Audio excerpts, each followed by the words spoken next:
Well, good morning, everybody. We're back at it today. Yesterday was quite a learning experience. Working with it once again, we're sawing these old power poles up, and they're all Western red cedar, and they were on very remote property, so had hardly any nails or anything in them, just things from the power company that identified them and things like that. There were some little core drills that they put in, and then they drop a very lightweight aluminum tube that's got insecticide in it, and we came across a few of those that are buried way down inside, but it's such lightweight, it's hardly more than aluminum foil, so it really didn't even bother the saw. Did hit one nail yesterday, was all, and ruined that blade, but other than that, it's been pretty pain-free. So I'll just show you here what all we've done. So we started with, there were two of them, and once again, you can see in the background that pole right there. So those things are 70 feet long, we found out, and they replaced those two. And the ones that came out are Western red cedar, and this is just one of them. We sawed one up yesterday, and this is what we have to saw today. And they're just beautiful. They're practically clear cedar. I doubt that they use cedar anymore in these things. I'll bet those ones that they put up to replace these are probably fir or pine of some sort. And this is the pile of lumber we got out of just that one. I mean, look at that. And that stuff is beautiful. Try to do this without flipping you around here, but I mean, this stuff is fantastic. Look at that. That is a beautiful board. Nice tight knots in them. A lot of them are practically clear.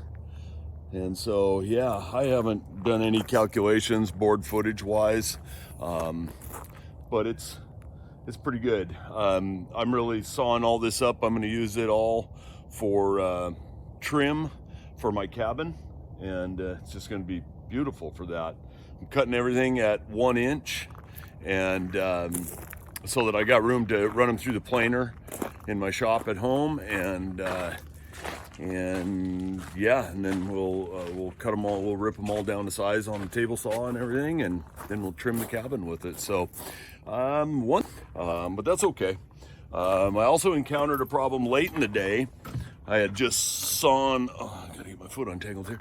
I just sawn the last one of our logs, or pole pieces, and I shut the mill off, and I moved the saw head back, and I went to release the clamps, and I had no hydraulics.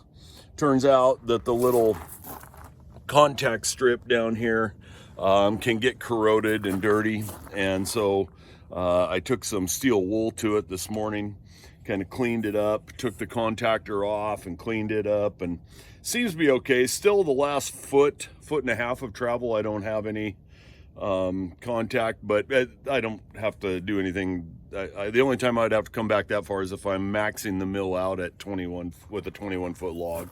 I'm not doing any of that right now, so I'll worry about that when I get it back home and clean it up. So other than that, it ran perfect. There were some operator errors yesterday that were totally my fault, just due to lack of experience. And so I'm gonna jump on it today. Like I say, I got all this yet. So this is one whole pull.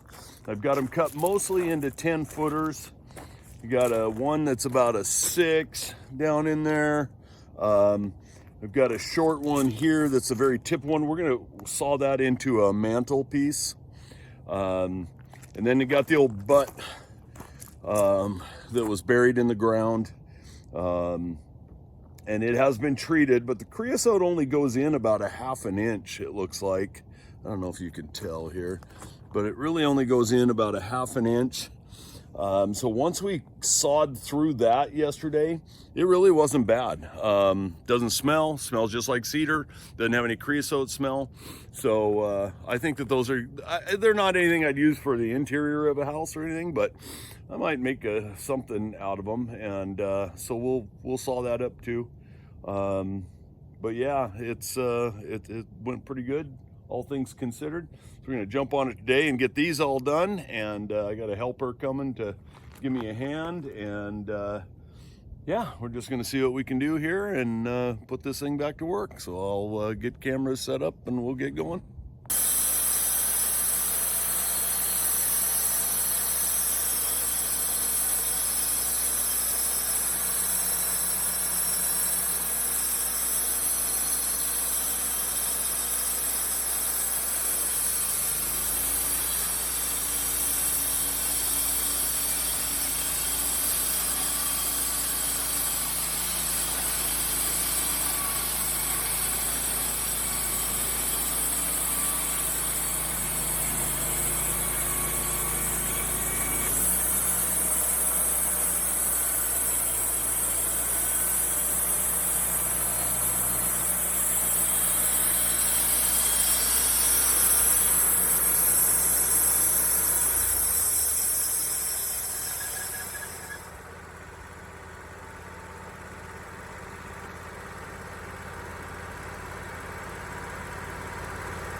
Okay, so finished milling up those power poles. This is what we got. I don't know how many board feet it is. It's a fair amount. For some poles that were, oh, that's a glue lamb that I just cleaned that up, but got a couple of nice mantle pieces down there. Got another one here. Maybe a mantle for somebody, and just a whole bunch of good, nice 1 inch, some 2 inch Western red cedar. Gonna be nice. Gonna run it through my planer and make some nice projects, different types, whether it be, like I say, trim for my cabin, and then maybe some Adirondack chairs, I'm thinking. Will be nice as well. And yeah, so that'll be pretty nice. So not too bad for what used to be right there, and they were just gonna haul it to a chipper, grind it up, and hopefully someday they'll replace these others up on the hillside as well, and we'll grab those too and saw those up. So anyway, thanks for tuning in, and we'll see what we have on our next project. Okay, well, that does it for today, everybody. Mill's all tucked away, ready to go. I gotta move it out of the way and then clean up the sawdust and stuff. We kind of trapped it all on a tarp, and I'm gonna bag all that up, and he's gonna haul it off and dispose of it. But yeah, pretty good days, pretty good 2 days worth of work. Really about 6 hours altogether, not a big deal. A lot of good lumber here to use for different projects. So once again, thanks for tuning into the channel, everybody. If you think about it and you want to do it, you're so inclined, please subscribe, hit that like button, hit that thumbs up button, hit the bell for notifications so that you'll know when I do post something else, and stick around for the next project. Once again, thanks a lot for tuning in. We'll talk to you soon.